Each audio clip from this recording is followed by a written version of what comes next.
I apologize for not being Bob Sosi. I never saw so much disappointment in a room. Oh, Bob's not coming tonight. That's why I'm here.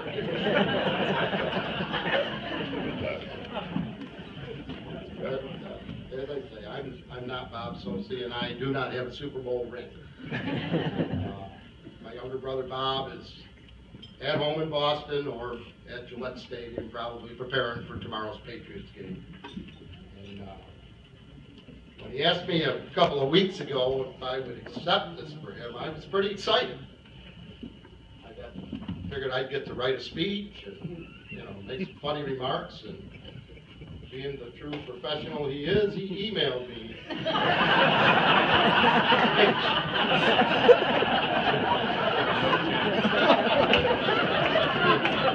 It even tells me when to pause.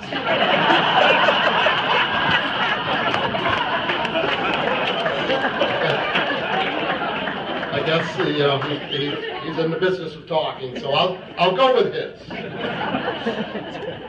Good evening, and thanks so much to everyone associated with the Auburn Sports Boosters who've made this night a reality, and more importantly, made it possible for so many in our community to enjoy, as I once did, my brother, the invaluable experience of competing for the Maroons. I'm honored and humbled to be in the company of my fellow inductees who, no doubt, merit inclusion in an athletic Hall of Fame far more than this long ago light-hitting second baseman.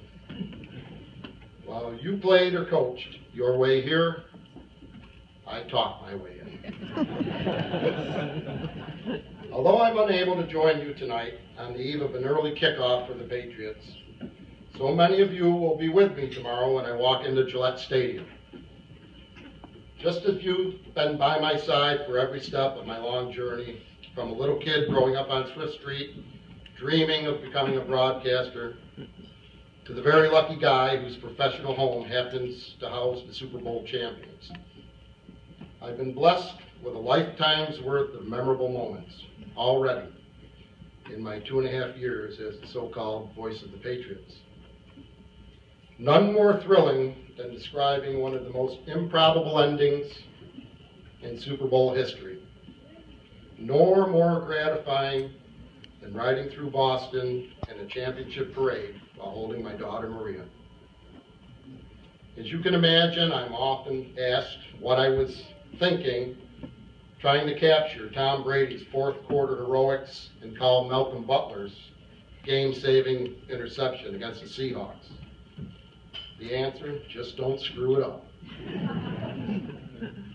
I can also tell you that what was frequently on my mind in the days leading up to last February and the months that followed, all the people who helped me get from Auburn's Stewart Field, that's where Robert got his start, pleading with fans to please return all foul balls to the playing field immediately, to the pinnacle of pro football, punctuating the go-ahead score with touchdown Patriots. I thought of Jack Graney, whose love of baseball helped spark my own passion for sports. His son Joe and I made his backyard our ball field, where every summer day, without fail, Jack took the mound so we could take our swings. He was both pitcher and umpire, and on occasion, when I got out of line, Jack became commissioner too. I remembered the many individuals dedicated to local Little League baseball, from Rob Rushak, the Stewart Field scorekeeper, who always willing to let me speak, announce the next batter's name into the ballpark PA mic, to men like Carl Festa and Bob Lee, whose constant encouragement fueled my early desire to parlay that childhood gift for gab into a professional career decades after my playing days were over.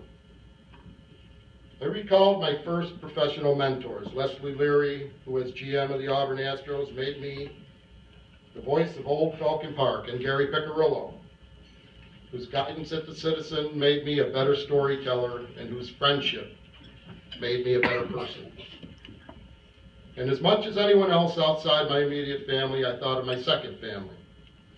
There isn't enough time tonight to detail how important Paul and Mark Del Piano are to me and my development on every level.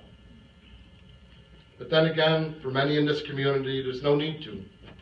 They already know what I mean because they can say the same thing. It's especially gratifying that my first regular season broadcast in the NFL was close to home, in Buffalo.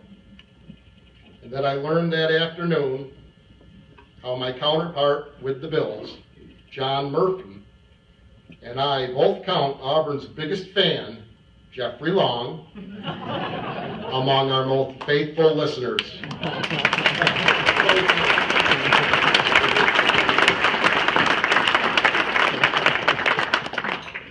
It's also been extremely rewarding to hear from lots of others back home, from longtime family, friends, to former teammates who followed my travels and sometimes listened from afar. As parents of two small children, my wife Monique and I constantly talk about creating a community around our kids like the one I enjoyed in my youth. I left Auburn a long time ago, and unfortunately I don't get back here too much.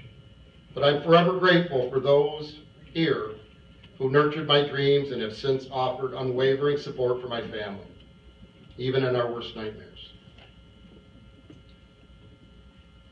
Of course, Monique and I also strive to emulate the greatest attributes of the two Auburnians most responsible for providing the means and instilling the values to fulfill those dreams. My late father, best known as Saki, and my mother Marie. Dad never took a day off, or a night off for that matter, in hopes of helping his kids become what they wanted to be. I couldn't have done exactly that without the example he set as someone never willing to settle for shortcuts. Mom was no different, as a parent, friend, and confidant. Too many late nights on my winding way home from minor league outposts and remote college campuses, I wondered whether the road to the big leagues was too long and hard. Mom was always listening on the other end of the line before doing her best to rebuild the confidence to keep delivering my lines. They, not me, are true Hall of Famers. When originally contacted by the Hall of Fame committee, I was asked to share some anecdotes, yet limit my remarks to a few minutes.